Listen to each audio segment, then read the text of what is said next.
Hélio ou Apolo? Tá na hora de resolver essa questão de uma vez por todas.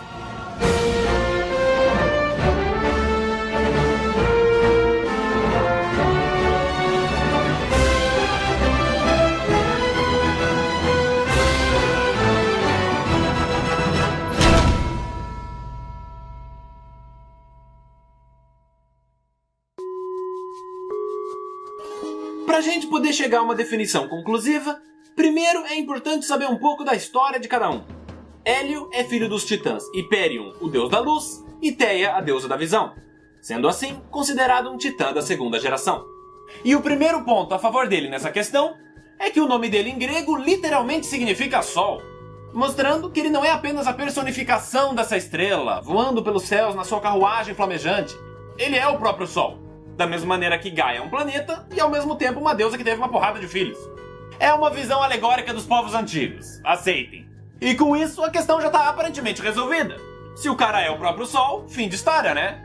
Não exatamente. Apolo é filho de Zeus, o rei do Olimpo, e Leto, a deusa da modéstia e da maternidade.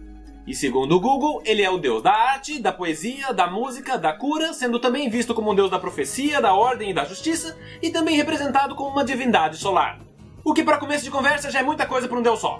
E mais importante do que isso, ao contrário de Hélio, que desde o início era vinculado ao Sol, Homero e Hesíodo, que foram as primeiras e mais influentes fontes da mitologia grega, nunca disseram que o deus do Sol era Apolo. Isso foi uma coisa que veio depois com outros autores. Píndaro dizia que Apolo propagava sua sabedoria e seu intelecto aos humanos, acertando-os com suas flechas de luz que representavam os raios do sol. O poeta Calímaco passou a reconhecer Apolo e Hélio como a mesma entidade, e se isso não bastasse, ele ainda criticava quem fazia a distinção entre ambos. Pausânias, célebre viajante e historiador grego da antiguidade, responsável por diversos importantes registros catalogados daquela cultura, pôde constatar que em algumas regiões as pessoas declaravam que Apolo e o Sol eram figuras idênticas. E essa transição é confirmada no livro da mitologia, que infelizmente não está me patrocinando.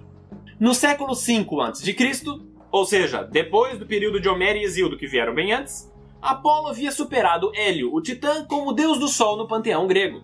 E essa substituição faz sentido até dentro da mitologia, porque assim como Urano, o deus do céu, Pontus, o deus do mar, e Tártaro, o deus do submundo, perderam seus cargos para Zeus, Poseidon e Hades após a Guerra dos Titãs, faz sentido que Hélio, um titã, tenha cedido sua posição para Apolo, um deus do Olimpo. Então fechou, Apolo é o deus do sol, né? Não exatamente!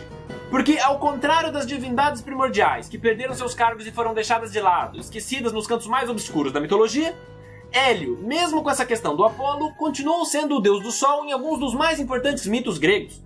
Por exemplo, na história do rapto de Perséfone, pois foi ele que durante uma de suas viagens diárias, iluminando os céus com sua carruagem solar, avistou a jovem sendo sequestrada e na sequência avisou sua mãe. Enquanto isso, nessa mesma história, Apolo foi apenas um dos pretendentes rejeitados por Perséfone, e nada mais. E a mesma coisa aconteceu no mito do casamento de Afrodite. Hélio viu a traição dela com Ares e contou por Hefesto, enquanto Apolo foi apenas um dos pretendentes dela. E essa ideia do Hélio manter o seu cargo de deus do sol, mesmo após a Guerra dos Titãs, faz sentido dentro do contexto da história. Porque ao contrário da grande maioria dos titãs, Hélio ficou do lado de Zeus na titanomaquia, e por isso é de se esperar que ele mantivesse a sua posição divina. Então é isso, ele é o deus do sol, né? Não exatamente. Eu prometo que essa é a última vez que eu falo isso. Eu já tô quase chegando no ponto decisivo. Zeus detestava os titãs, mesmo os que ficavam do lado dele.